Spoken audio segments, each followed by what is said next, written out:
It's a developing situation in the NFL on cut day. Some big names are gone. We roll immediately because it'll lead us to a brutal cut day story you absolutely have to hear. Let's begin, though. NFL Network, the news comes in. A big name gone from the Super Bowl champions. Quick, look at this. Let's start out with one of the big cuts from the day that was so far, which was the Chiefs moving on from a former first-round draft pick. It is Kadarius Toney, who was released by Kansas City earlier today.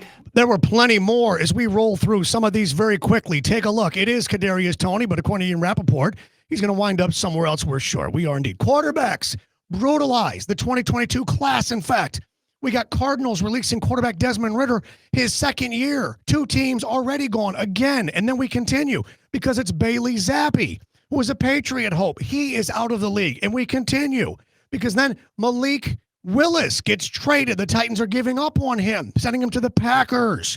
Here's an update. This is mind-blowing. Look at this. The 2022 NFL quarterback class. Kenny Pickett, the Steeler, then to the Eagles, traded. They gave up on him. Desmond Ridder, you already know. Traded and then cut already in 2 years, two teams and gone.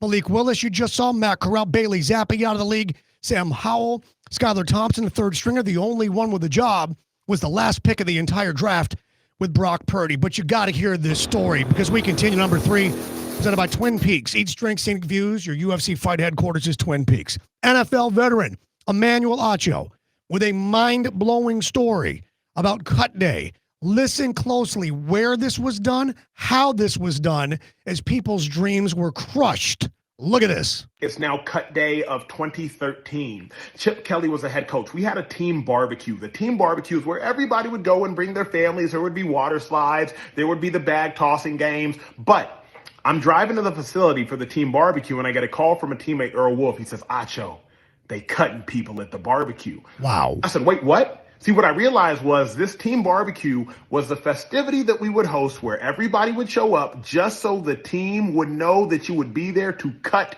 you. It's a trap. It's literally a trap. It's a sting operation, but at least you know who the person is, right? You can avoid them, who's going to be the so-called Grim Reaper. Actually, Manuel says, no, you don't. Look at this.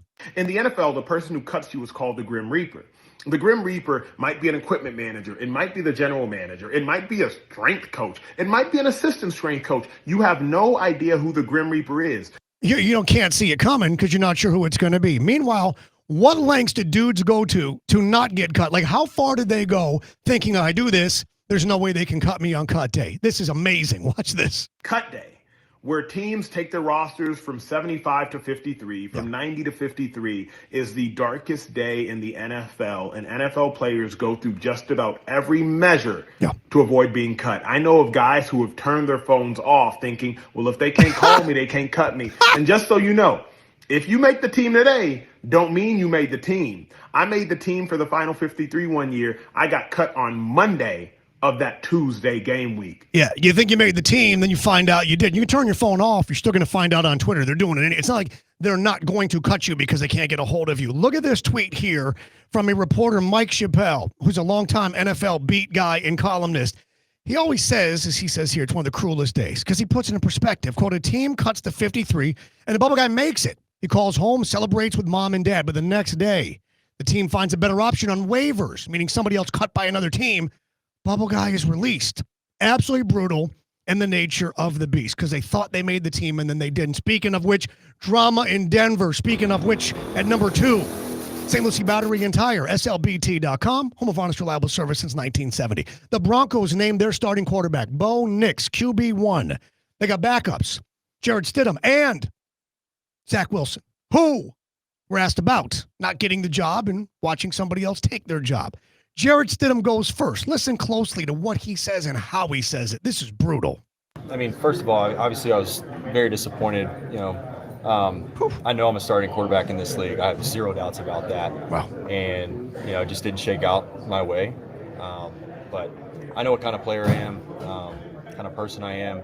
And like I said earlier, I'll be ready to go if I need to be. And, like I said, I have no doubts that I'm a starting caliber quarterback in this league. It's a lot of I. It's a lot of me. It's I know I can, I should, I would. How about Zac Wilson, who had the brutal run in New York, and then Aaron Rodgers came in, and Zac Wilson had to go. What did he say about now being relegated to QB2 or even 3? Look at this. Yeah, I was excited for him. I mean, I don't think it was a surprise too much, obviously, right? I think he's had a great camp. I told him I'm excited for him for this opportunity. I really believe that they're putting him in a good situation. And then Bo has just continued to keep getting better.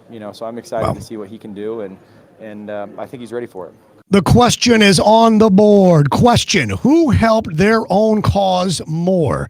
Jarrett Stidham talking about, I know I'm a starter. I have no doubts about that. I should be. Zac Wilson being team guy, saying all the right things, and he earned it, deserved it. And Zac Wilson sounds like someone who is resigned with the fact that he's never going to be a starting quarterback again. And Jarrett Stidham sounds like someone who's trying to tell the league, yo, I can play. My confidence is here. I can do this. Call me. Trade for me. Bring me in. I can do this still. I think actually Jarrett Stidham helps his case more because he sounds like someone who wants to compete, who hasn't given up, who hasn't resigned to the fact he's a career backup. And Zac Wilson just kind of like, yeah, I guess this is what my life is now. We continue on immediately to number 1, presented by X Golf, changing golf forever. Play indoors, coming to West Palm Beach September 6th. Find him on Instagram at XGolfWPB, again on IG. Breaking news from Hard Rock Bet, our good friends Hard Rock Bet. Look at this. Tyreek Hill has made the Dolphins roster. They're being sarcastic, obviously. They think they're funny. But speaking of which, so does Noah Lyles, the Olympic gold medal champion. He thinks he's funny as he continues to trash talk and troll Tyreek Hill. Listen to what he says here. Name a celebrity that would be a fast sprinter. I'm going to have to go with, I always forget his name. The football player. Man, stop. The one that thinks he's fast. Stop it. Cheetah, something. Tyreek Hill, that one. Come on now. The question is on the board. Question: Lyles' troll game, is it strong or is it weak? No, his game is Kanye Strong. S-K-R-O-N-G. Strong. The greatest insult you can do when asked about someone who's critical of you, when asked about somebody who said something negative about you, is always pretend you don't know who they are. You don't know their name. You're not sure who they are. It lets everyone know there's levels to this. And I'm not sure who that, like they're not big. It's the old NBA, too small. That's what he's doing here.